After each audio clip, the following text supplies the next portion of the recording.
নমস্কার বন্ধুরা, আমি আজকে আপনাদের রান্না করে দেখাবো হাতে মাখা মুসুরের ডাল। তো মুসুরের ডাল রান্না করার জন্য নিয়ে নিচ্ছি 1 কাপ মুসুরের ডাল। এখন এর মধ্যে জল দিয়ে খুব ভালো করে 2 থেকে 3 বার এই ডালগুলো ধুয়ে নেব। ডালগুলো 2-3 বার ভালো করে ধুয়ে নেবার পর এই ডালগুলো একটা কড়াইয়ের মধ্যে দিয়ে দিতে হবে। ডালগুলো কড়াইয়ের মধ্যে দিয়ে দেওয়ার পর এরকম করে একটু ছড়িয়ে দিয়ে এর মধ্যে দিয়ে দিচ্ছি একটু পেঁয়াজ কুচি, একটা টমেটো কুচি, একটা আলু আমি ছোট ছোট করে কেটে নিয়েছি, মানে কুচি কুচি করে কেটে নিয়েছি, সেই আলু দিয়ে দিলাম। দিয়ে দিচ্ছি কটা কাঁচা লঙ্কা, সামান্য একটু হলুদের গুঁড়ো, স্বাদ মতো নুন, হাফ চামচ জিরার গুঁড়ো। সব শেষে এর মধ্যে দিয়ে দিচ্ছি 2 চামচ মতো সর্ষের তেল। এবারে সব কিছু একটু হাত দিয়ে ভালো করে মাখিয়ে নিতে হবে। তবে বন্ধুরা অবশ্যই কিন্তু একটুখানি সময় নিয়ে মাখাবেন। দেখুন প্রায় 1-1.5 মিনিট সময় ধরে এই ডাল কিন্তু আমি খুব ভালো করে মাখিয়ে নিয়েছি। এখন আমি এই ডালগুলো অন্য একটা পাত্রে তুলে নিয়ে এবারে ওই কড়াইতেই দিয়ে দিচ্ছি সাদা তেল। তেলটা যখন ভালো করে গরম হয়ে যাবে এর মধ্যে দিয়ে দিচ্ছি 2 তেজপাতা, 2 শুকনো লঙ্কা আর একটু কালো জিরা। এখন এই ফোড়ন তেলের সঙ্গে ভালো করে ভেজে নিয়ে এর মধ্যে দিয়ে দিচ্ছি আমি একটু রসুন কুচি। কিছুক্ষণ পর যখন দেখবেন রসুনগুলো ভালো করে ভাজা হয়ে গেছে তখন এর মধ্যে দিয়ে দিচ্ছি একটু পেঁয়াজ কুচি।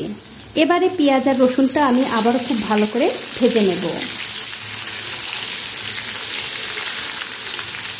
দেখুন পেঁয়াজ আর রসুন কিন্তু আমি খুব ভালো করে ভেজে নিয়েছি।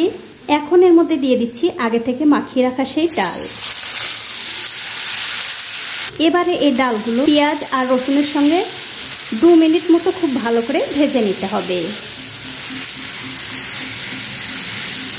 গ্যাসের ফ্লেমটা লোতে রেখে এই ডাল কিন্তু আমি খুব ভালো করে 2 মিনিট মতো ভেজে নিয়েছি। এবারে গ্যাসের ফ্লেমটা বাড়িয়ে দিয়ে এর মধ্যে দিয়ে দিচ্ছি গরম জল। তারপর জলের সঙ্গে এই ডালটা ভালো করে মিশিয়ে দিয়ে একটা ঢাকা দিয়ে 4 থেকে 5 মিনিট রান্না হতে দেব। ওদিকে ডাল রান্না হতে হতে বন্ধুরা এদিকে আমি একটা ফ্রাইং প্যানে দিয়ে দিচ্ছি 2 ডিম।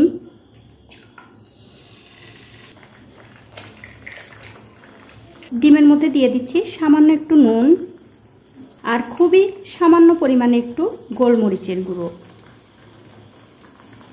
এখন এই ডিম দুটো আমি একটু ভালো করে ভেজে নেব। আর আমার এই ছোট্ট চ্যানেলটি যারা সাবস্ক্রাইব করেছেন তাদেরকে অনেক ধন্যবাদ, আর যারা সাবস্ক্রাইব করেননি তাদেরকে সাবস্ক্রাইব করে নেওয়ার অনুরোধ রইল। আর বন্ধুরা এই ডিমটা কিন্তু একটু এরকম ঝুড়ো ঝুড়ো করেই ভাজতে হবে। ডিম কিন্তু ভাজা হয়ে গেছে আর এদিকে দেখুন ডালও কিন্তু খুব ভালোভাবে সেদ্ধ হয়ে গেছে। তবে বন্ধুরা এই ডালের মধ্যে কিন্তু খুব একটা বেশি জল দেওয়া যাবে না, এরকম একটু শুকনো শুকনো করেই মানে গা মাখা করেই রান্না করতে হবে। এখন এর মধ্যে দিয়ে দিচ্ছি আগে থেকে ভেজে রাখা সেই ডিমগুলো। তার সাথে দিয়ে দিচ্ছি 2-3টে কাঁচা লঙ্কা আর একটু ধনেপাতা কুচি। দিয়ে দিলাম সামান্য একটু চিনি, একটুখানি গরম মশলার গুঁড়ো আর সব শেষে দিচ্ছি একটু ঘি। এবারে সব কিছু মিশিয়ে আরও 1 মিনিটের মতো রান্না করে নিতে হবে। আর বন্ধুরা অবশ্যই আপনারা একদিন হলে ওই ডাল রান্না করে খেয়ে দেখতে পারেন, খেতে কিন্তু ভীষণ ভালো হয় আর রান্না করতেও কিন্তু খুব একটা ঝামেলা নেই। দেখুন আপনাদের সঙ্গে কথা বলতে বলতেই কিন্তু আমার ডাল রান্না হয়ে গেছে। এবারে গ্যাসের ফ্লেমটা বন্ধ করে দিয়ে অন্য একটা প্লেটে আপনাদের পরিবেশন করেও দেখাচ্ছি কতটা সুন্দর হয়েছে। দেখুন এইভাবে ডাল রান্না করে কিন্তু আপনারা গরম ভাত, রুটি, লুচি, পরোটা সব কিছুর সঙ্গে খেতে পারবেন। তো বন্ধুরা আমার আজকের এই রেসিপিটা যদি আপনাদের ভালো লেগেই থাকে অবশ্যই একটা লাইক, কমেন্ট আর শেয়ার করতে ভুলবেন না।